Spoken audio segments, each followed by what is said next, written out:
Segerombolan burung ini datang mengitari Ka'bah. Mereka mengelilingi Ka'bah dan disaksikan oleh Abdul Muthalib.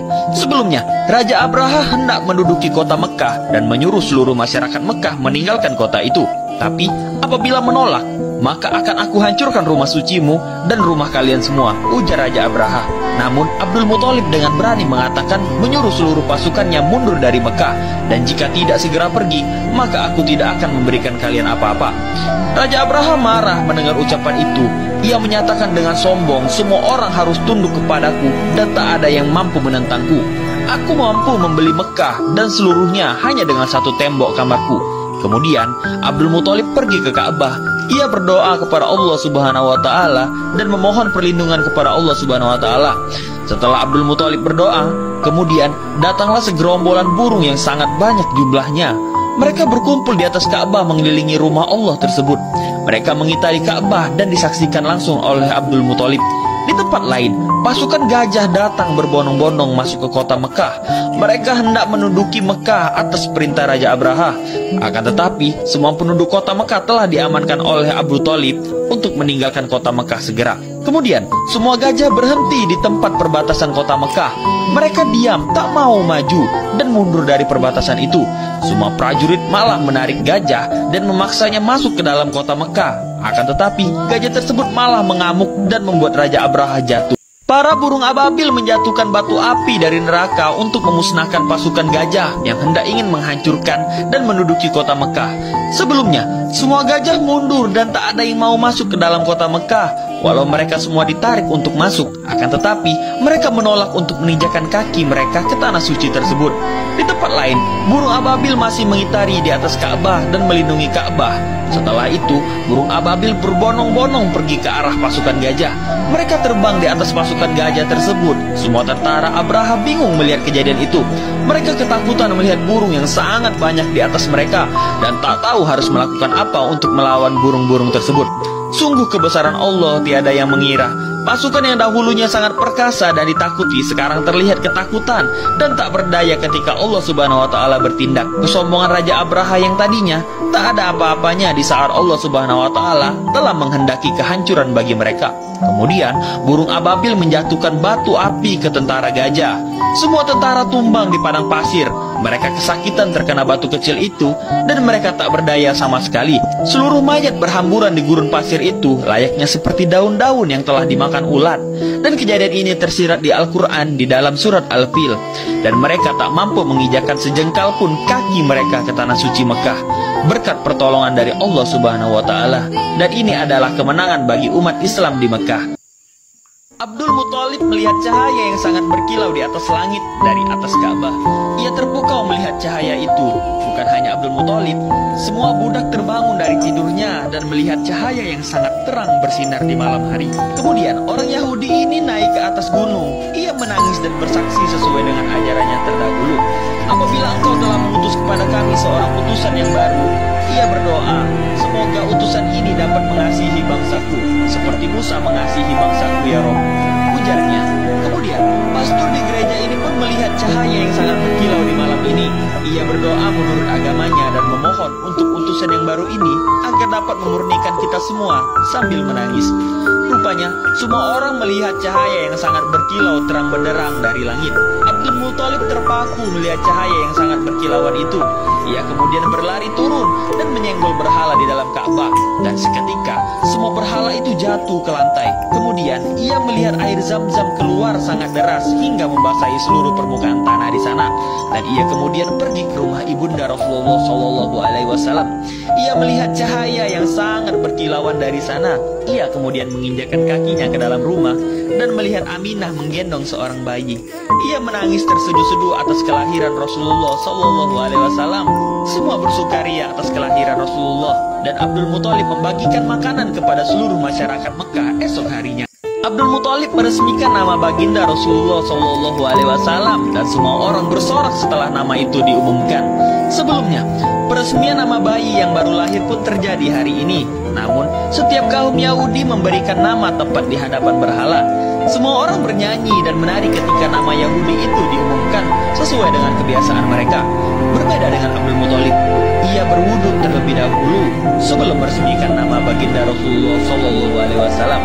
Ia bersolawat terlebih dahulu dan menggendong cucunya dengan sangat perlahan. Ia menutupi wajah Rasulullah dari terik sinar matahari dan kemudian menuju Hajar Aswad, yaitu batu surga yang sudah ada sejak Nabi Ibrahim, dan mengharapkan berkahnya. Pintu Ka'bah pun terketuk dengan sendirinya ketika peresmian nama Rasulullah SAW. Abdul Muthalib kemudian masuk ke dalam Ka'bah. Riuh angin menghiasi peresmian nama Rasulullah SAW. Kemudian Abdul Muthalib berjalan ke tengah kerumunan orang dan mengumumkan nama Nabi Muhammad SAW. Semua orang bersorak dan mengumpat karena tak ada nama berhala dan kaum Yahudi seperti nama itu. Semua orang menyoraki dan Abdul Muthalib dengan lantang menyebut nama Nabi Muhammad SAW sembari menggendong baginda Rasulullah ke atas. Dan semua orang mulai meriuhkan nama Nabi Muhammad SAW sesuai ajaran mereka. Bagaimanakah kelanjutan kisah Nabi Muhammad SAW? Wanita ini menangis ketika menyusui baginda Rasulullah SAW dan ibunda Rasulullah langsung mencium kening wanita ini.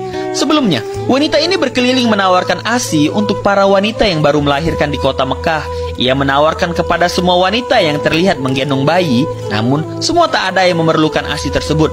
Ia kebingungan dan berbicara kepada suaminya, bagaimana kita akan pulang ke kota kita karena kita tak memiliki uang lagi untuk perbekalan. Kemudian, suaminya berencana menjualkan untanya sebagai bekal ia pulang nantinya. Akan tetapi, untanya melarikan diri ketika hendak dipotong. Ia berlari sangat kencang dan menabrak semua orang di depannya.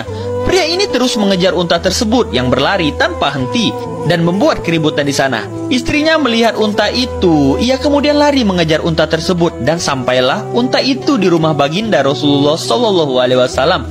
Ia duduk dengan sangat manis di pekarangan rumah Rasulullah dan wanita itu masuk untuk menjemputnya.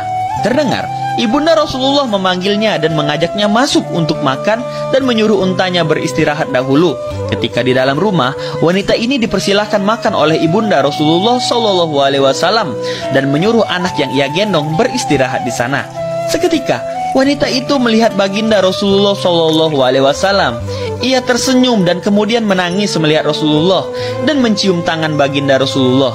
Wanita tersebut kemudian menggendong baginda Rasulullah dan mengatakan bahwa baginda Rasulullah terlihat lapar, dan Aminah mengizinkan wanita itu apabila ingin menyusuinya karena Aminah pada saat itu tak memiliki ASI yang banyak. Wanita ini menangis sambil menyusui baginda Rasulullah dan kemudian Aminah menanyakan, siapa namamu? Dan wanita itu menjawab, Halimah, Halimatus Sa'diyah, dan langsung mencium kepalanya. Ibunda Rasulullah menangis karena akan berpisah dengan Nabi Muhammad SAW. Ia menciumi tangan baginda Rasulullah dalam dekapannya.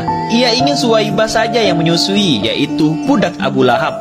Sebelumnya, Suwaibah tak diizinkan untuk menyusui oleh Abu Lahab karena kebenciannya terhadap baginda Rasulullah SAW.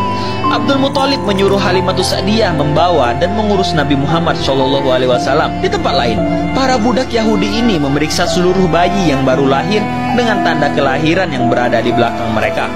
Karena mereka telah diberikan imbalan oleh petinggi Yahudi untuk mencari utusan Allah yang baru lahir, yang akan menjadi pembawa syafaat bagi mereka dan akan menjadi pembawa berkah di tanah Yahudi tersebut. Namun, baginda Rasulullah SAW sedang melakukan perjalanan ke sebuah kota yang memakan waktu perjalanan selama 2 hari menggunakan unta. Halimatus Sa'diyah sampai ke kotanya dan disambut gembira penduduk di sana. Ketika Nabi Muhammad SAW sampai di kota itu, kota tersebut langsung diguyuri hujan dan semua orang di sana menyambut Nabi Muhammad SAW dengan sangat gembira. Seketika, tanah yang kering keronta di sana menjadi basah dan air pun mengalir di kota tersebut. Para budak wanita ini masih terus mencari anak yang bertanda kelahiran di sana, dan ibunda Rasulullah Aminah masih terlihat sedih mengingat baginda Rasulullah SAW. Nabi Muhammad SAW beranjak sudah besar. Ia datang ke Mekah. Ia menutup wajahnya dan mengintip Ka'bah. Ka'bah terlihat sangat berkilau dari pandangannya dan memancarkan sinar yang sangat indah. Kemudian ibunda Rasulullah berada tepat di depannya dan menawarkan pelukan untuk mendekap baginda Rasulullah SAW karena kerinduan yang sangat mendalam selama ini. Sebelumnya, Petinggi Yahudi ini akhirnya datang ke kota Mekah setelah sekian lama mencari dan menemui Abdul Muthalib. Ia membawakan kain sutra yang sangat indah dan seraya menanyakan kelahiran bayi yang menyinarkan pancaran sinar pada malam itu kepadanya. Namun, Abdul Muthalib hanya mengatakan ia tak tahu dan menyuruhnya untuk pergi membawa kain sutra itu. Karena kejadian itu, Abdul Muthalib datang ke rumah baginda Rasulullah SAW. Ia melihat betapa senangnya Aminah menyambut kedatangan anaknya yang telah lama meninggalkannya selama ini. Kemudian, Abdul Muthalib berbicara kepada Aminah kalau baginda Rasulullah harus pergi lagi dengan Halimatus Sa'diyah meninggalkan Mekah karena kejadian yang tadi. Bukan hanya Nabi Muhammad SAW yang akan pergi, tetapi semua anak-anak. Ibunda Rasulullah sangat sedih karena selama ini ia telah menahan kerinduan yang sangat mendalam dari ayahnya Abdullah dan sekarang perpisahan dengan baginda Muhammad SAW. Ia menyayangkan segala pengorbanan yang selama ini ia tumpahkan dan berakhir seperti ini. Baginda Rasulullah SAW seketika memegang tangan Halimatus Sa'diyah yang sedang sakit, dan seketika Halimatus Sa'diyah sembuh dari sakit yang ia derita. Sebelumnya, baginda Rasulullah SAW terlihat sedang bermain air di sumber mata air kota itu. Beliau dipanggil untuk pulang ke rumah karena Halimatus Sa'diyah terlihat sedang sakit parah. Ia berlari dan pulang ke rumah, namun ketika sampai, ia melihat banyak dukun dan para penyembah berhala sedang memantrai di sana. Mereka meletakkan batu dan patung di dekat Halimatus Sa'diyah dan melakukan pemujaan agar ia segera sembuh. Kemudian Nabi Muhammad SAW datang mendekat. Ia mengambil batu itu dan menyingkirkan semua berhala di dekat Halimatus Sa'diyah.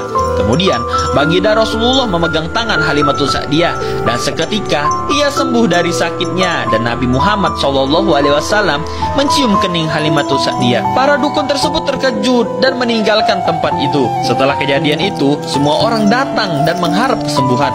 Mereka memegangi Rasulullah SAW dan mengharap penyembuhan dari beliau, dan mereka seketika diusir oleh Halimatus Sa'diyah seraya untuk melindungi baginda Rasulullah SAW. Setelah kejadian tersebut, banyak orang berdatangan untuk menangkap Rasulullah dengan membawa senjata, dan semua orang di sana berusaha untuk melindungi Nabi Muhammad SAW.